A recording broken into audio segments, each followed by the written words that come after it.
with number 10. Number 10, Rise of the Tomb Raider. Well, at this point, Rise of the Tomb Raider is over 6 months old. Xbox One got the game first, and it's been on PC for a bit too. PS4 players won't get the game until this fall, and even though some of the luster of the game has come off, Rise of the Tomb Raider was an exceptional game. Fans of the 2013 reboot will absolutely love this game. It did everything that game did, but better. Better writing and story, a bigger world, more variety in gameplay. Hopefully, Square Enix decides to bundle in all of the DLC with the PS4 version to entice gamers a bit more. Regardless, even being a late release, this is one worth your time. Rise of the Tomb Raider is set for a release Q4 this year. Number 9, Nioh. Nioh is a historical action RPG being developed by Team Ninja, the guys that are best known for the Ninja Gaiden games. Nioh was actually announced back in 2004 with an expected release date of summer 2006. Obviously, that didn't pan out. The game went MIA for several years until it was re-revealed at the Tokyo Game Show in 2015.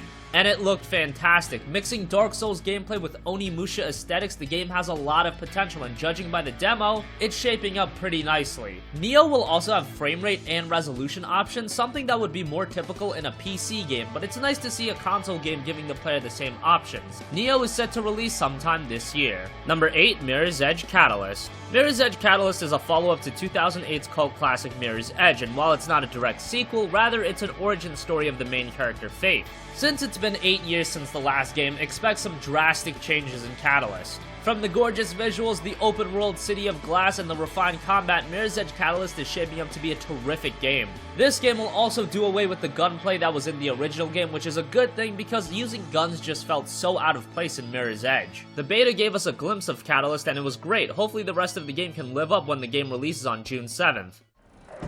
We call for backup. We got a breacher and subjugation process. Got it, Control.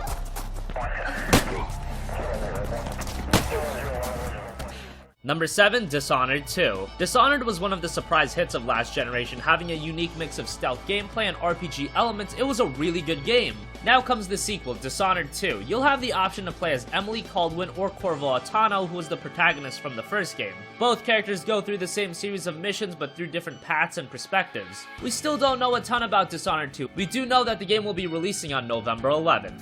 Number 6, Mafia 3. Mafia 2 is one of the more forgotten games of last generation. That game had terrific writing with a great story and engaging characters. After 6 years, we're finally getting Mafia 3, set in 1968 New Orleans. The story revolves around Lincoln Clay, a war veteran seeking revenge for the murdering of his friends. Unlike Mafia 2, which was a fairly linear game, Mafia 3 will feature a full-blown open world allowing players to explore all of New Orleans. Mafia 3 does appear a bit more big budget and actiony than the previous game. That might turn some off, but we'll have to wait and see how the game turns out when it releases on October 7th.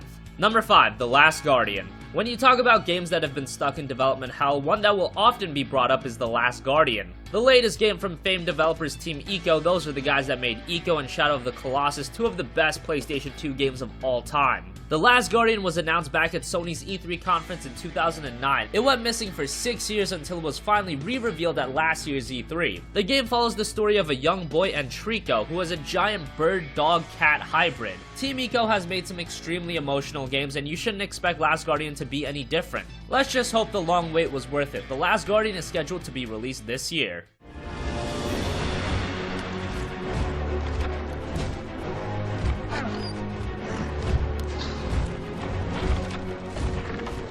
Number 4, Persona 5. Persona has never been a gigantic franchise within gaming. JRPGs is a relatively niche genre, and Persona has always carved out a pretty small fan base. However, in recent years, it seems as if the popularity of Persona has been growing, and what's funny is we haven't seen a brand new entry in the series since 2008's Persona 4. After 8 years, we're finally getting a new game with Persona 5. For those unfamiliar to Persona, it's a JRPG where you play as a transfer high school student, and not only do you do the typical dungeon exploring, but you also just live out the year of a high schooler, go to class, join clubs, etc. While initially that might sound dumb, it's actually done really well and adds a lot of variety to the gameplay, which is good because these games are sometimes north of 100 hours. Persona 5 does appear a bit dark in the story, and aesthetically it looks fantastic. The game releases sometime at the end of the year.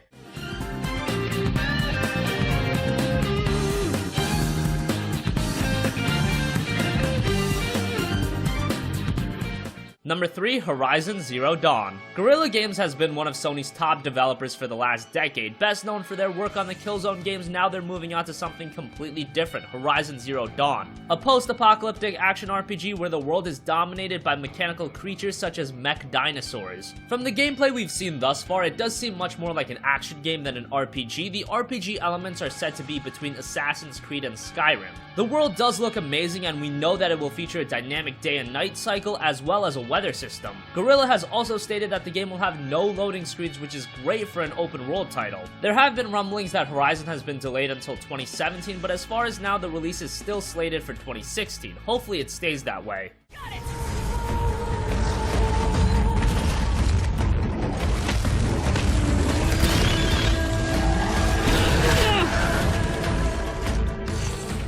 Number 2, Deus Ex: Mankind Divided. The cyberpunk genre is one of the more untapped settings in gaming. Deus Ex is one of the only major cyberpunk games. Good thing is that it's awesome. Deus Ex Human Revolution was a terrific game, and now we have the sequel, Deus Ex: Mankind Divided. Mankind Divided is set 2 years after Human Revolution. You once again play as Adam Jensen. Augmentations have begun to be looked down upon, and those that are augmented are demanding equality, causing a gigantic conflict. Not to mention there's also an Illuminati concealing truths behind the public. Jensen is stuck in the middle of all of this and must appease the conflict, but also uncover the truth behind the Illuminati. Gameplay will be similar to Human Revolution, but also refined, adding in more variety and options. This time around, the entire game can be completed without killing a single enemy, bosses included. Deus Ex: Mankind Divided releases on August 23rd. In order to get important information.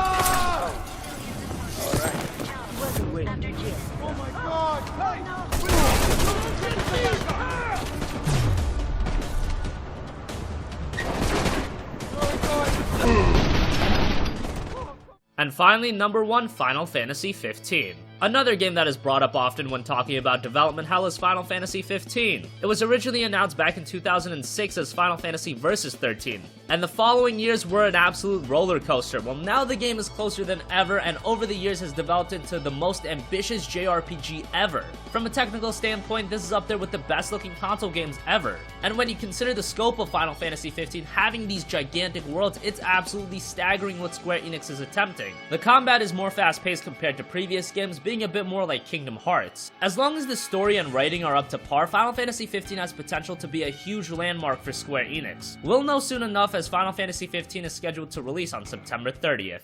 Stand by.